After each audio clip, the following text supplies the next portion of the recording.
7 أكتوبر 2002 ينزل فيلم في السينمات باسم الليمبي، وده بعد نجاح الشخصية الجبار في فيلم الناظر. فبيعمل المؤلف أحمد عبد الله زي سبين أوف أو قصة منفصلة لشخصية الليمبي، والفيلم وقتها كان كوميدي وساخر بيناقش حاجات كتيرة ومشاكل في الفترة دي. وزي ما شفنا في أول تلت ساعة في الفيلم إن الليمبي مش لاقي شغلانة ومقضيها يروح أفراح وينقط ويجامل. ما انت لو شغال زي بقيه الخال انما مضيع فلوسك على الافراح والنقط دي. وبنوصل للنقطة المحورية في الفيلم، وهي إن الليمبي بعد ما بيفشل في كذا محاولة إن هو يلاقي شغلانة بيقرر إن هو يعمل فرح ويلم النقطة من الناس اللي هو جاملهم ونقطهم قبل كده، وبيقلب الشقة على الكراسة الصفراء وبيلاقيها فعلا بيعمل الفرح. وهنا بقى تيجي المفاجأة، إن قصة الفيلم أصلا كانت إن عبلة كامل هتموت في نص الفرح. وهنا الليمبي يتحط في معضلة أخلاقية، يكمل الفرح ويلم الفلوس ولا يشطب الفرح ويعلن وفاة والدته.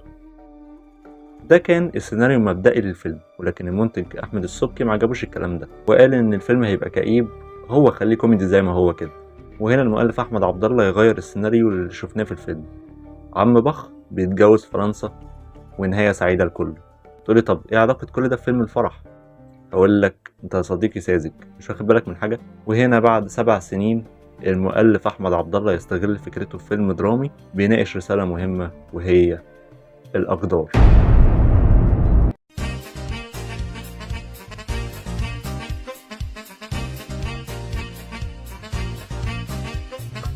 فيلم الفرح 2009 إخراج سامح عبد العزيز وتأليف الأستاذ الكبير أحمد عبد الله.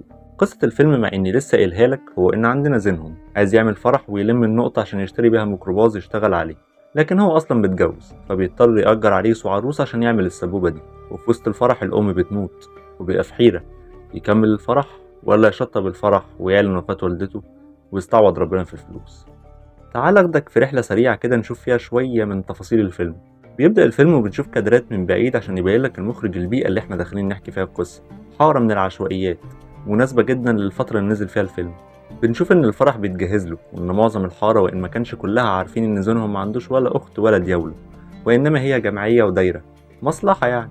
الظاهر انها لا اخت ولا حزنون، احنا سمعنا ان الفرع ده معمول اونطه عشان يلموا منه النقطه. بنشوف معظم شخصيات الحارة في كادرات من شققهم، واللي هنلاقي معظمها حيطان بتقع والعفش على قده، واللي غالبا برضو البيوت هتلاقيها قايلة للسقوط. وبنشوف برضو القهوة اللي بنلاقي فيها شخصية المونولوجيست صلاح وردة، قهوة غلبانة ما هياش كافيه أو كده. وبالمناسبة لو مش عارف يعني ايه مونولوجيست، فهو حد بيطلع يقول نكت يغني أغاني ظريفة زي ما كان شغال إسماعيل ياسين زمان مثلا. وبنروح للعريس عبد الله والعروسة اللي مش فاكر اسمها، ودولت اللي هيتأجروا. وبنلاقي ان عبد الله كاتب عليها من 7 سنين، والمفترض ان هما ما دخلوش، بس ده حصل من ورا اهلها. وهنا تتجسد خطيئة ناتجة عن البؤس والكبت، وهنتكلم عن الموضوع ده قدام شوية. من التفاصيل اللي عجبتني في الفيلم برضو ان في مكتب الريس حبشي بنلاقي بوستر لعبد الباسط حمودة، بما انه متعهد الفرح اللي زينهم هيعمله، ففعلا بالليل بيجيب له عبد الباسط حمودة في الفرح. مش عارف دي مقصودة ولا لأ، بس عامة عجبتني يعني. بنشوف عند ريس حبشي تسجيل فرح قديم، وبنشوف فيه زينهم وهو بينقط في فرح تاني، وبيأكد عليه الرئيس حبشي في التليفون إن هم هيتردوا له تاني وأكتر، وإن هي برضه جمعية ودايرة وكله بيضحك على كله. معايا مفيش فلوس بتروح، خد بالك جمعية ودايرة. زينهم بيكون عايز يجيب رقاصة في الفرح، وأمه بتقوله مش كفاية بيرة وحشيش، كمان عايز تجيب رقاصة، وبتقعد تنصحه في كادر جميل. والست كريمة مختار رحمة الله عليها فوقيها برواز سورة الرحمن، ودي إشارة إن والدته في الفيلم هي مصدر التفاؤل الوحيد ليه وصوت الحق في الفيلم. بيبدأ الفرح وبيمشي حلو جدا لحد ما بنلاقي إن أم زينهم بتتعب وتموت، وطبعا زينهم بينهار بيبقى مش عارف يعمل إيه. ولما بيتجمعوا معظم الشخصيات الرئيسية اللي ليها دخل بالفرح، وكل واحد فيهم بيبدأ يفكر، وتبدأ هنا الكاميرا تتحول للبي او في.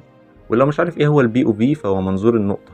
أنت هتشوف من الكاميرا أكنك ماشي معاهم في الأوضة، أكنك الآن معاهم وبتشوف ردود أفعالهم. الكاميرا بتتحرك وان تيك وبهزة بسيطة عشان تفهم القلق والفوضى اللي حصل. بيبدأ كل واحد فيهم يوسوس له إن هو يكمل الفرح، وإن الحي يبقى من الميت، وكله لأجل المصلحة. وما تنساش إنها جمعية ودايرة. وبنشوف زينهم مش عارف يسمع كلام الرجالة ولا يسمع كلام مراته صفية والرقاصة إنه ما يكملش الفرح ويعلن وفاة والدته. وبنشوف في حيرته كادر جميل من فوق بيبين إن هو خلاص بقى ولا حاجة من غير والدته، وحيرته اللي بتبان في حركة الكاميرا حركة طفيفة يمين وشمال كل ما حد فيهم بيتكلم كلمة. فبيقرر يكمل الفرح، وبنشوف إن صفية بتقرر تسيب له البيت ويطلقها، وبتقوله إنها كانت نفسها تصوت لها قوي تعبيرا منها على حزنها وحسرتها. وبعدها بشوية فلوس النقطة بتتسرق بعد ما اللي واخدين بالهم منها اتسطلوا، بسبب الحشيش والبرشام اللي اتوزعوا في الفرح.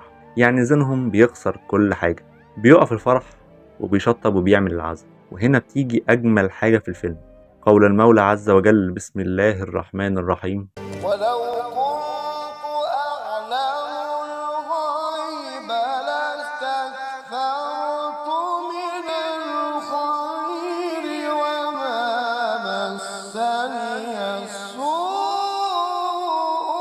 إن أنا إلا نذير وبشير. صدق الله العظيم.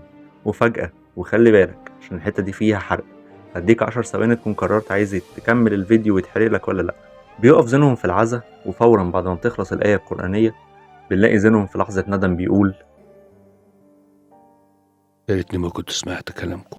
بنرجع للحظة اللي بيقرر يكمل فيها الفرح، ولكن المرة دي بيرفض ويشطب الفرح، ومراته صفية تعبر عن حزنها وحسرتها، والمرة دي بتصوت: لعبت يا اخوي، انا لعبت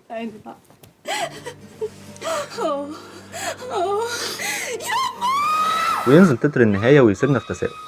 طب هل هو كمل الفرح وعاند عشان الفلوس وخسر كل حاجة في الآخر، ولا شطب الفرح وأعلن وفاة والدته وما هموش فلوس الدنيا ورضى بالمكتوب؟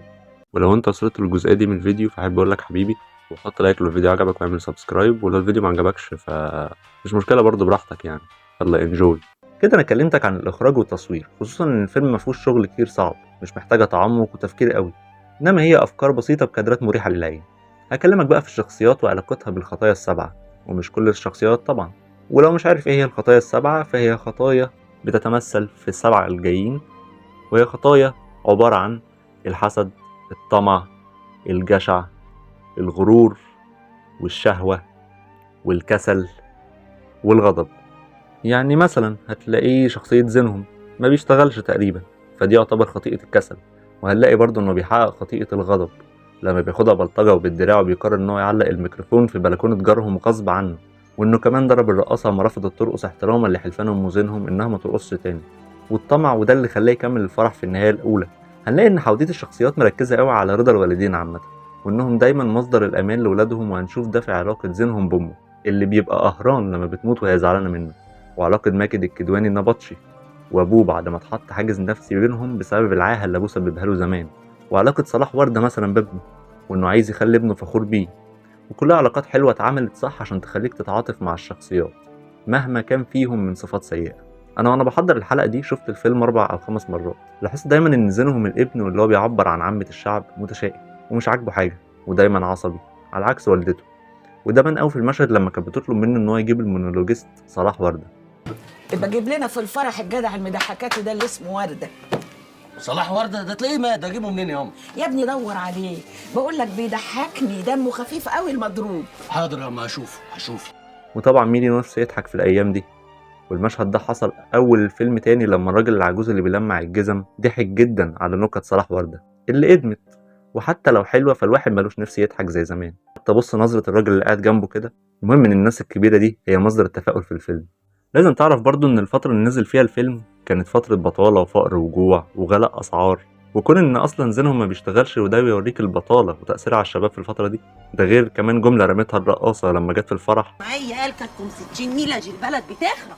كنت اكتشفت حاجة كده وانا بعمل مونتاج، ان المشهد ده فيه رمزية حلوة قوي، وهي ان الكادر وسليمان عيد بينادي على الوسطى زينهم بيعلوا صوته في الشارع كذا مرة ورا بعض، موجود فيه ديك رومي. والديك الرومي عامة كرمزية في بعض المعتقدات كان بيشيل ضمير الإنسان، قصده هنا ان ضميره بيحاول ان هو يصحيه او يفوقه عن اللي هو يعمله يعني.